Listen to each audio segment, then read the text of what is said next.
सुभद्रा, आज तुम्हारी बहुत ही याद आ रही है मुझे। सुभद्रा, अब तुम्हारे बिना मेरा मन नहीं लगता। पहले तो मेरी जॉब थी, जॉब में अपना समय व्यतीत कर लेता था, लेकिन जब से मैं रिटायर हुआ हूँ और घर पर बैठा हूँ, मानो मेरी जिंदगी थम सी गई है। तुम तो भगवान के पास हो ना सुभद्रा, तो भगवान से दुआ करो कि मुझे भी अपने पास बुला लें। मुझे ऐसी जिंदगी नहीं चाहिए सुभद्रा। मैंने जीवन भर इतना कमाया धमाया, इतना धन जायदाद जोड़ के रखा, आखिर किसके लिए? ऐसे नालायक बेटों के लिए, जिन बेटों को मुझसे कोई मतलब नहीं है। उन्हें तो सिर्फ अपने बच्चों और अपनी बीवियों से ही मतलब है। सुभद्रा, तुम हर पल मेरी खुशियों का ख्याल रखती थी। हर दिन तुम यही कोशिश करती थी कि मेरे मनपसंद का ही खाना बने, लेकिन सुभद्रा अब ऐसा कुछ भी नहीं रहा। अब तो मैं अपनी बहुओं से बोल भी नहीं सकता कि बेटा मुझे एक कप चाय दे दो। सुभद्रा, तुम्हें गए हुए 10 साल हो गए। 10 साल में 9 साल तो मेरी नौकरी में गुजर गए, लेकिन जो बचा हुआ 1 साल मैं घर पर व्यतीत कर रहा हूँ, वो मुझे मौत से भी बदतर लग रहा है। तुम्हें पता है सुभद्रा, बहू बेटों ने मुझे घर का चौकीदार बनाकर रख दिया है। मैं इतना स्वाभिमानी और खुददार व्यक्ति हूँ सुभद्रा, लेकिन फिर भी आज तुम्हारे जाने से देखो इन लोगों ने मेरी क्या हालत बनाकर रख दी है। मैं 2 रोटी के लिए भी इन लोगों पर आश्रित हूँ। पापा, आपसे हमें कुछ बात करनी थी। हाँ बोलो बेटा, क्या बात है? पापा जी, हम सोच रहे थे जो माँ के गहने जेवर हैं उनमें से आधा आधा हम और देवरानी जी रख लेते हैं। कब तक ऐसे माँ के जेवरों को आप याददाश्त के तौर पर रखे रहोगे? हाँ पापा, अब ऐसा है, आपका भी जीवन बचा कितने दिनों का है। कोई भरोसा नहीं है आपकी जिंदगी का, आज हो कल नहीं।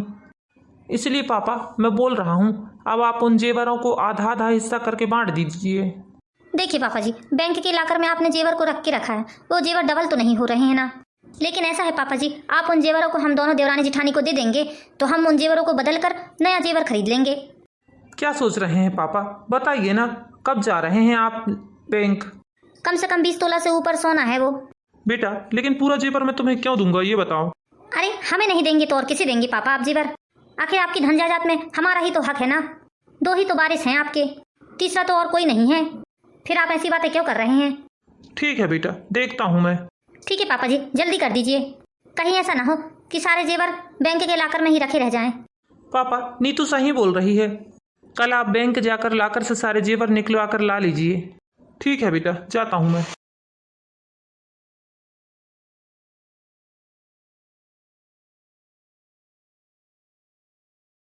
थोड़ा घूम कर आता हूँ, मुझे घर ही घर में अच्छा नहीं लगता। पापा कहाँ जा रहे हैं आप? थोड़ा घूम कर आता हूँ बेटा, मैं घर घर में मुझे अच्छा नहीं लगता। क्यों पापा, घर घर में आपको क्यों अच्छा नहीं लगता? क्या अपना घर आपको काटने को दौड़ रहा है? ऐसी बात नहीं है बेटा, घर ही घर के अंदर कितना अच्छा लगेगा तुम ही बताओ। तुम्हें तो पता है बेटा, मैं जॉब करता था, 4 लोगों से मेरे उठक बैठक थे। मैं कभी भी अकेले नहीं रहा हूँ बेटा, इसलिए मुझे बिल्कुल भी अच्छा नहीं लगता। अरे पापा, हम लोग कहीं बाहर जा रहे हैं। कौन कौन जा रहे हैं बेटा? सभी लोग जा रहे हैं पापा, हम लोग रिजॉर्ट जा रहे हैं अपने बच्चों को लेकर। हाँ पापा, हम सभी लोग रिजॉर्ट जा रहे हैं। बेटा, मैं भी चलता तुम्हारे साथ। अरे क्या करोगे पापा आप जाकर हमारे साथ? आपको तो बोलना भी नहीं चाहिए ऐसी बात। आप कैसे हमारे साथ चल सकते हैं?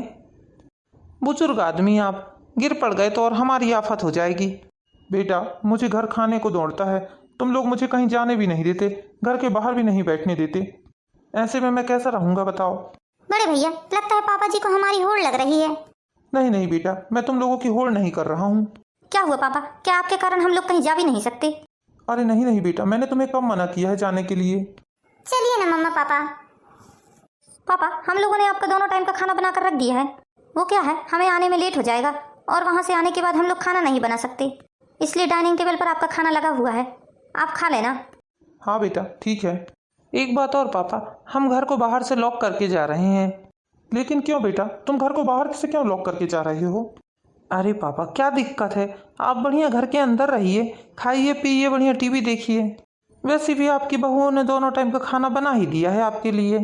हाँ पापा, आप तो बढ़िया आराम कीजिए। चलिए भैया, बहुत लेट हो रहा है हम लोगों को। हाँ छोटे चलो।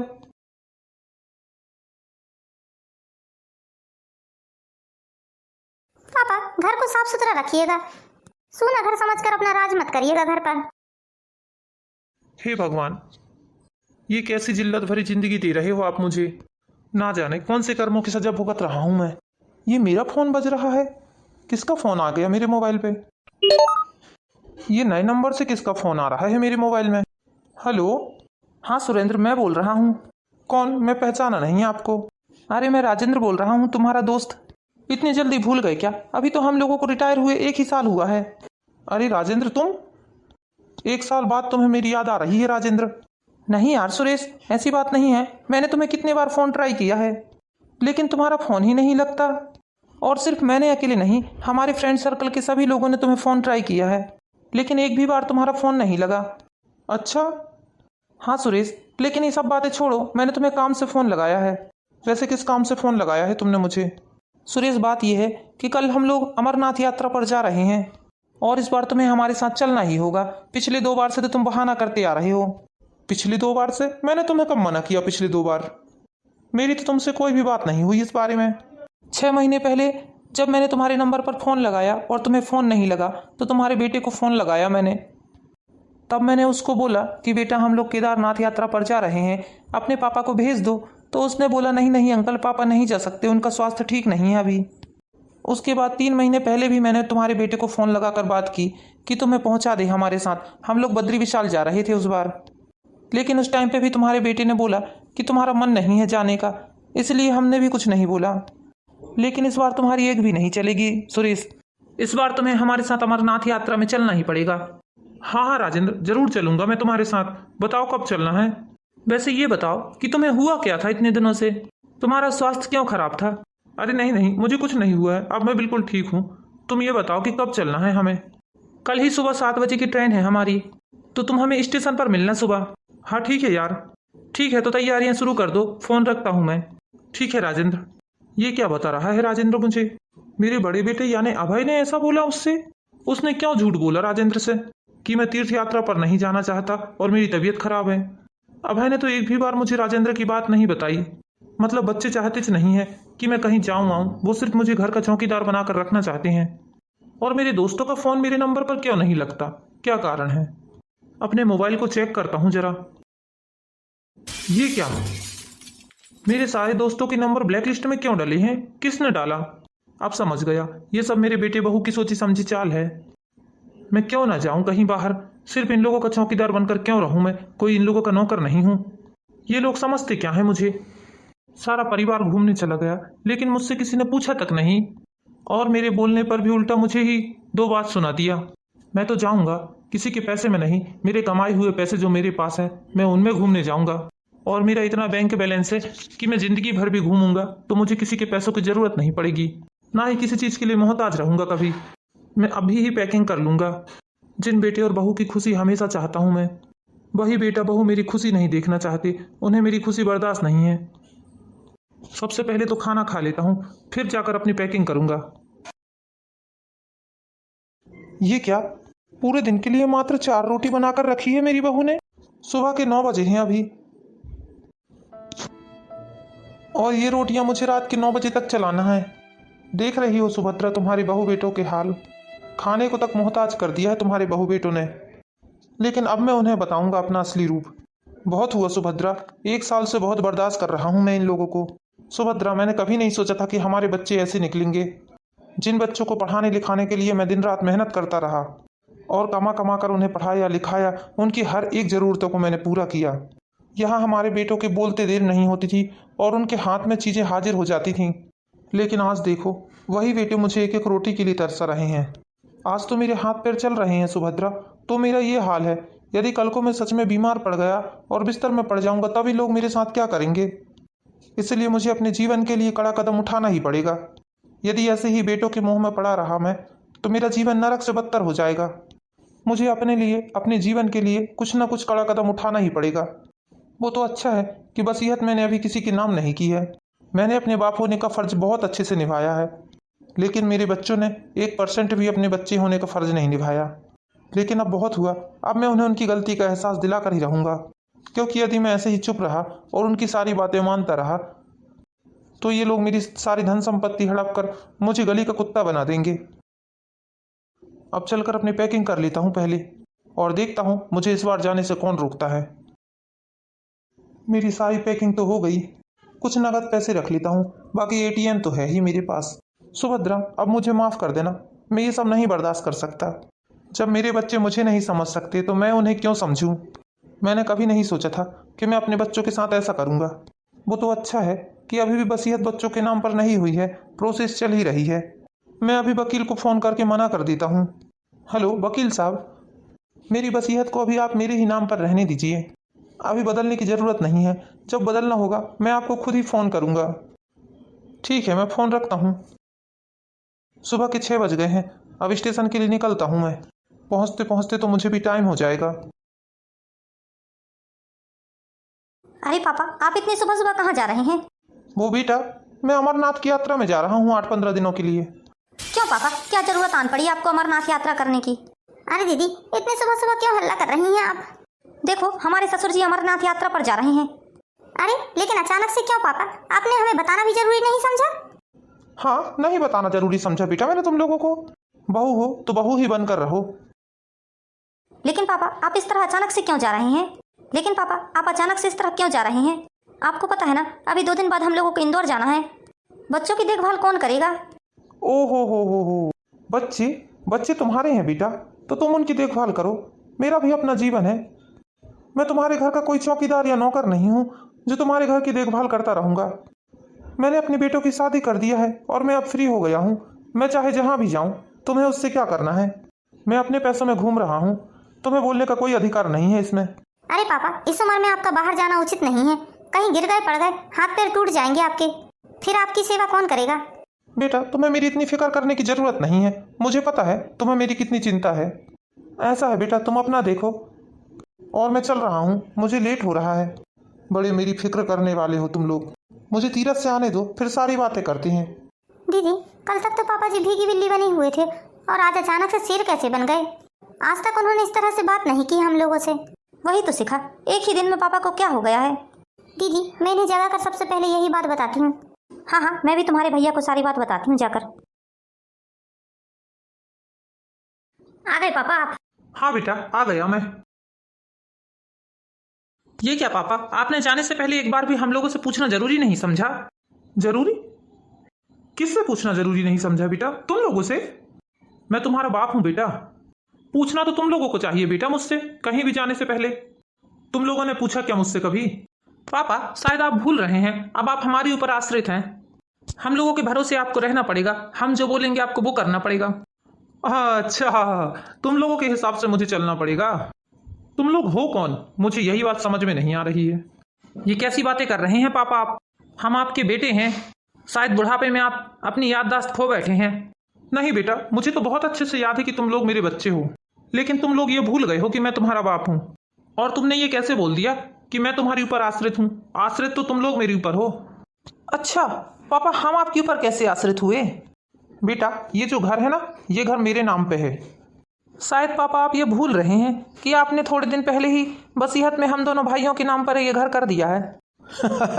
बेटा, ये तुम्हारी भूल है। मैंने वसीयत जरूर बनवाने के लिए दिया था, लेकिन जब तुम लोगों के रंग ढंग मुझे ठीक नहीं लगने लगे तो मैंने नई वसीयत बनने से रोक दिया। ये क्या पापा, आपने बहुत बड़ा धोखा किया है हमारे साथ। अच्छा, और जो तुम लोगों ने मेरे साथ किया है वो? हमने क्या किया है पापा? मेरे सारे दोस्तों के नंबर तुम लोगों ने ब्लैक लिस्ट में डाल दिए ताकि मैं कहीं आ ना सकूं, जा ना सकूं। तुम मुझे अपने हिसाब से रखना चाहते हो। अरे पापा जी, वो तो भैया ने ब्लैक लिस्ट में आपके दोस्तों के नंबर इसीलिए डाले थे क्योंकि वो बार बार फोन करके परेशान कर रहे थे कि आपके पिताजी को तीर्थ यात्रा में पहुंचाओ। अब इतना पैसा हम लोगों के पास कहाँ का है कि हम आपको बार बार तीर्थ यात्रा पर पहुंचाएंगे? हाँ, यदि आपके पास है इतना ही पैसा तो आप हमें क्यों नहीं दे देते? क्यों फिजूल में अपना पैसा बर्बाद कर रहे हैं आप तीर्थ यात्रा कर करके? पैसा बचा कर रखिए पापा, अगर वही पैसा बचेगा तो आज आपके बहू बेटों के काम आएगा। वाह बेटा, बहुत अच्छी बात कही है तुमने। तुम जो घूमने फिरने जा रहे हो, मॉल जा रहे हो, रिजॉर्ट जा रहे हो, सिनेमा हॉल जा रहे हो, उसमें पैसे बर्बाद कर रहे हो तो वो फिजूल खर्च नहीं है। और मैं यदि तीर्थ यात्रा कर रहा हूँ तो मैं फिजूल खर्च कर रहा हूँ। मेरे पास इतना पैसा जुड़ा रखा है कि मेरी जितनी भी जिंदगी बची है ना, ऐसे से गुजरेगी। पिताजी, अब आपके पास जब इतना ही पैसा है तो हमारे पैसे हमें लौटा दीजिए। तुम्हारे पैसे? तुमने मुझे कब पैसे दिए? और तुम्हारी इतनी औकात नहीं है कि तुम मुझे पैसे दोगे। अरे पिताजी, आप बहुत जल्दी ही भूल जाते हैं। माँ की बीमारी में जो पैसा लगा है वो मैंने और छोटे ने खर्च किया है। आप यहाँ रह रहे हैं, आपका कितना खर्चा लग रहा है आपको पता है?